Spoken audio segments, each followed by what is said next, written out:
name is Amanda Paris. If you've been here before, welcome back. If you are new, welcome. Hope you stick around. Before we get started, just because I feel like you're gonna want to do this, go ahead and hit that like button down below, turn on notifications, subscribe, all that fun stuff. And if you decide you hate this video after, you can unsubscribe. But don't do that because, yeah, we want you here.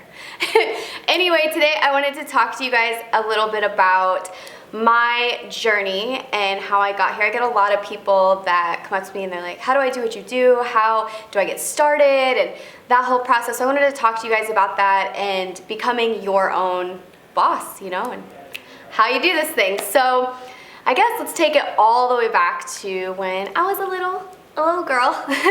And I actually started in beauty pageants at the age of 8. So I grew up kind of in that pageant world and I really enjoyed it. I definitely think that made me grow a lot at a younger age because I was very uncomfortable, you know, doing interviews and talking to judges, things like that. Also, my family didn't have a lot of money, so to be able to do those things, you know, I didn't have the biggest, poofiest dress and all the pageant coach and all the extra things. So there was a lot of that. I would say that also helped, humble me, grow me. I definitely got out of my comfort zone by doing that. And it definitely put me on a platform of, you know, being on stage, being in front of camera and things like that. So that's where I started. And I did that up until maybe my teenage years, and I've always wanted to sing, so I gravitated more to that. So I was doing talent shows, and God, that made me so nervous, but I loved it. I wanted to be a singer. I remember dancing around in my room to my freaking Paula Abdul cassette tape, yes, I'm that old, and singing, making my mom come downstairs and watch my choreography and me perform. So that's what I wanted to do more than anything. So the pageant part I loved because I could do the talent section, and yeah, that's where things kind of started for me. I remember one girl, I still to this day, like, she left such a big impression on me, and that's what I think is really cool about being in that pageant circuit, is all the people you got to meet. So Shandy Finnessy, she was actually Miss USA. I don't remember exactly what year. I'd have to look that up. But she was in one of the older categories whenever I was competing. And I remember I just thought she was so stunning and so beautiful. And I remember she signed my little pageant book and she was like, you know, keep aiming, even if you miss, you'll land with the stars. And I looked up to her so much, and I thought that was a really cool experience, being able to meet such amazing people like that really do leave a lasting impression on you. So started in pageants, did talent shows, then I turned 18 and I got into the car show scene. Around that time is when like Fast and the Furious and all the like souped up cars were really in, and I grew up in that kind of era, I should say, if that's an era, where car shows, swimsuit competitions, all that, and I started competing in swimsuit competitions and I won. And then they offered to bring me on tour, and things kind of snowballed from there. That's where I actually met someone from Bikini USA who took me to their competition, where I won that in 2007. Now you guys are gonna all put together my age. I'm gonna be 34 soon. It's fine, okay? Just use good skincare, drink water. You're gonna be fine. So I did that, and through that I got publications. So my point in telling you all of this and where I'm going with this story is networking is everything in this industry. You never know where you're gonna meet someone and what that opportunity is gonna turn into. So talk to people, like get uncomfortable, like say hi, start a conversation, and that is where you're gonna see those opportunities open up. I became really good at networking. Every time I was at an event or a pageant or a car show or a contest, I always was meeting people, exchanging information and finding out a way that we could work together and things like that. So talk to people, network. That's my biggest advice to you from doing all of this. So pageant world. I competed a lot in swimsuit competitions. I did Miss Hawaiian Tropic. I went to the US finals in Hawaii. That was like a big part of my early on career. And honestly, where I started really getting comfortable talking to the camera. So through competing and doing the pageants and competing in the contest, one of the big things I got coached on was my interview skills. They dinged me on that and they said, we really didn't get a feel for your personality. And I'm like, okay, I need to let that come through more because they're not seeing that and getting that. And then also talking to the camera. So when I was doing Bikini USA, we actually were filming a TV series, and same thing with the car show we filmed. I think it was Nopi Tuner Vision. It was on the Speed Channel. We had a show. This was like a while ago. And I had to talk to the camera a lot. So I had to get really comfortable just being myself and being goofy and being funny and talking to the camera like I'm talking to a person. And again, that goes back to what I was saying earlier on about, you know, pageants and competing, being in uncomfortable situations to grow. You always hear people say everything that you want is outside of your comfort zone. Everything in that like fearful place, which I'm still is true to this day. I believe this is, you know, on that side. So get uncomfortable so that you can grow.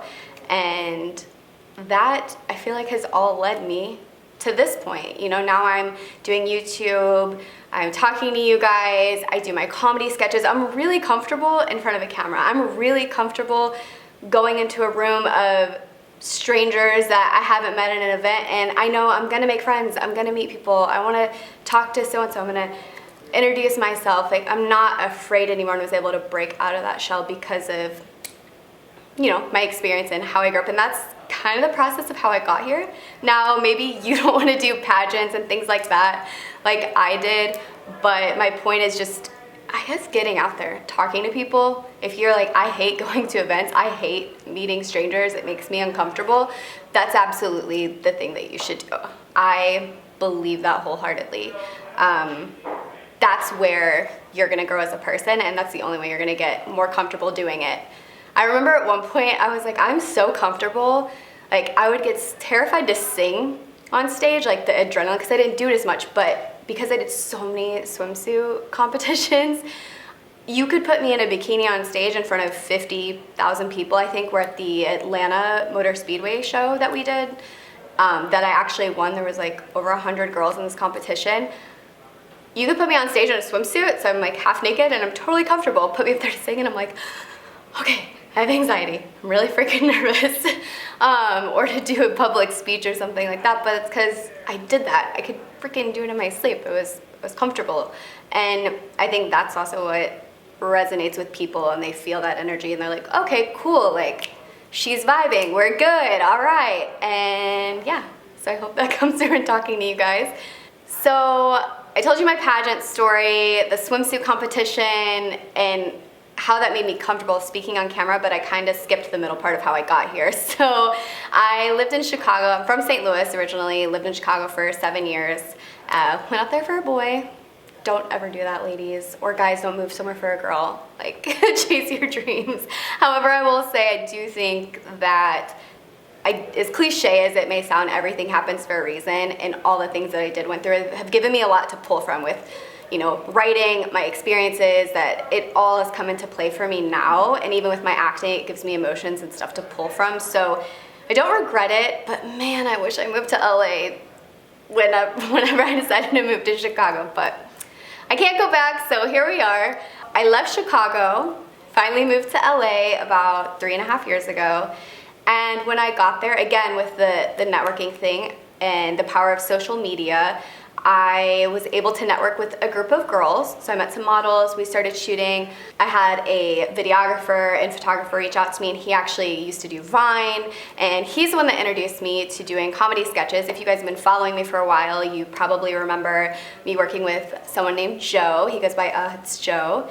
And we started doing improv comedy sketches, and I was like, I mean, of course, I think I'm hilarious. Like, I'm so good at this. No, I really loved it, and it did really well for me. And I was like, okay, this is pretty cool. And that's when I started learning how to edit and shooting videos. So that's the other thing I would say, if you are in this industry and you're wanting to do that and you're like in a small town, like really think about moving to a bigger city. I love LA. If you're in the entertainment industry, I really do think that you should be there because it has changed my life and grown me so much over the past 3 years with my skill sets that I've learned as far as shooting, editing, you know, acting, everything, because you have so much talent in that area and so many people that are hungry and want to work and want to teach you, want to collab. I mean, everybody's right there in that city. And for me, that really made a difference, and I really think it would for everyone else. So now, remember I said I moved to Chicago, and I was like, I shouldn't have done that. Everyone told me when I was young, they're like, you need to be in LA. I'm like, no, I'm gonna move to Chicago. I know what I'm doing. But now I understand what they meant by saying that. So moved to LA, started shooting comedy sketches. Then Joa is the one that was actually showing me like try on hauls and stuff girls were doing on YouTube. And I was like, oh, that's like stuff I talk to my girlfriends about anyway. I just need to film myself talking about it and put it out there for the world, which I love because one thing that really bugged me growing up and when I was competing and stuff, and I would ask other girls for advice. I remember specifically, like, all these girls had these sparkly competition bikinis that were really cute, and I had one from like Target or something. And I'm like, where did you get your swimsuit? And the girl literally looked at me and she's like, oh, online. And I'm like, just online, like you don't remember? Yeah, just online. I'm like, okay, cool. That's cool. So I don't know, I've just never had that mentality. I think there is enough room at the table for all of us to eat. I think that you are gonna bring different things to the table than I'm gonna bring to the table. We're not alike, and there's no need to be like that. So as I grew in the industry, actually when I was competing, I would bring swimsuits to the girls that I was actually selling. I collaborated with my friend who designed me swimsuits, and I would bring suits and sell the girls bikinis. And then because I won a lot, I had girls asking me advice. So I was like teaching one of the girls like how to walk and giving her tips.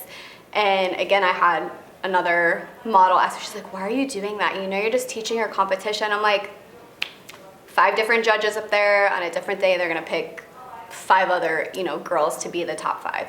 So I don't know, I believe that energy and that positivity also like comes back to you. So like being catty or being like trying to cut other people down and I just feel like that's not necessary. It drives me nuts about the industry, but it's gonna happen, it's out there. So I'm getting off on a tangent and I'm rambling, but I'm trying to tie all this together for you, so I hope it makes sense. So now I'm in LA, I'm shooting, I realized I had a love for it, I realized I had a talent with it. I feel like I'm pretty good at it. I was writing, you know, started writing sketches, developing scripts, and learning how to break down characters, just all these things. I'm like, wow, I can do this. I can actually, you know what, I have a show idea. I can write a show. I can see myself doing this. So it really expanded my mind and ideas of what I wanted to do for myself. Because originally when I moved to LA, I'm like, oh, I want to just act. And then I realized I enjoyed all these other things in the creative process that I was actually pretty good at, and I didn't think that I even had an interest in. So again, push yourself, like grow, get uncomfortable, like move to LA if you want to be in the entertainment industry, or move to that city you're thinking about moving, like go for it. Because one thing I always have told myself too is I can always go back. If I really want to go back to St. Louis, I can go back there. Like, you only have one life, like take the risk, take the jump, do it, you know, you really have nothing to lose. So that was my process on how I got here. I think that something a lot of people wonder is like, okay, you get here, how do you stay here? How do I make this work for me? How do I get out of my job? Because, you know, on social media, it looks like, oh, everything's perfect and you just got lucky. And maybe some people did. And maybe some people came from, you know, more money or a better circumstance, but not all of us did. I definitely didn't. I had to work my butt off for everything that I have, and I think that's fine. I think that humbles you, and I'm not afraid to talk about that. So, and I think there's this, we always hear like keeping up with the Joneses, or I feel like keeping up with the influencers, you know, like, you're like, oh, well, she has this, and I need this Gucci bag, or I need to drive a Mercedes, and things like that. It's like, don't get caught up in all of that because there's other things that are more important. You know, if you want to be able to maintain and stay in this industry, like be smart, you know, with your money. Don't be afraid to have some kind of side hustle, wait tables, bartend, do promo modeling, do extra backup work. I've had to do that in the industry. I was, you know, a promotional model for years. I would do trade shows, things like that on the side to make extra money if, you know, obviously, well, before social media was really blowing up, and the influencer market was really bringing in income, and that was a thing before that became a thing. So I feel like some people are too proud to like go drive Uber, deliver Postmates. Like there's so many ways to make money. Like make money.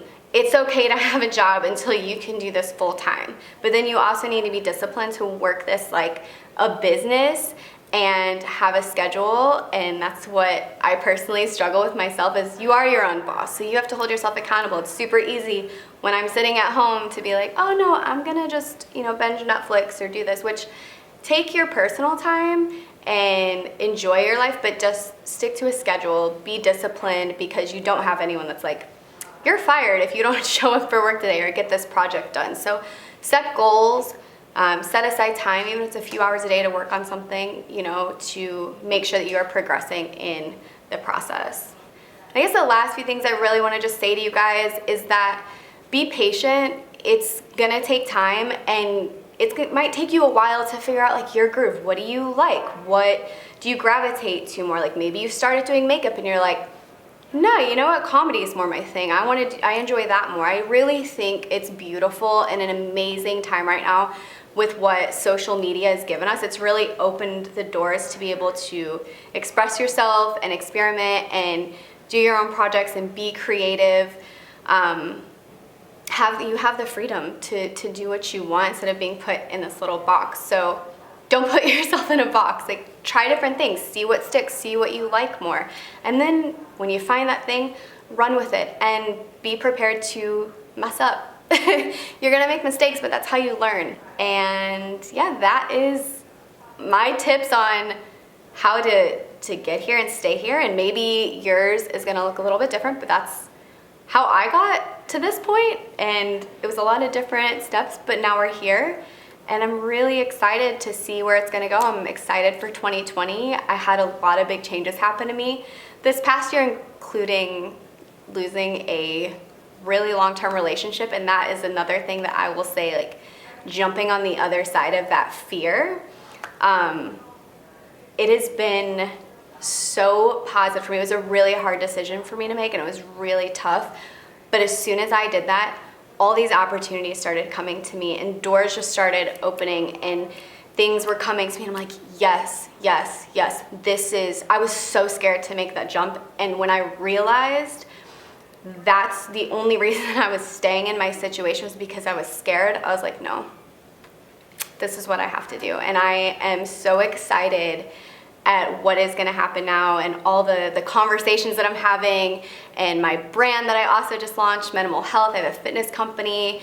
It's just, it was a big weight that was holding me down, and now I feel really free. So I am so excited, and I'm so excited for you guys. I want you to go out there, kill it, do something that scares the crap out of you. Okay? I'll see you guys later. Thank you so much for watching. Make sure to hit like and subscribe to my channel. I'll catch you guys later.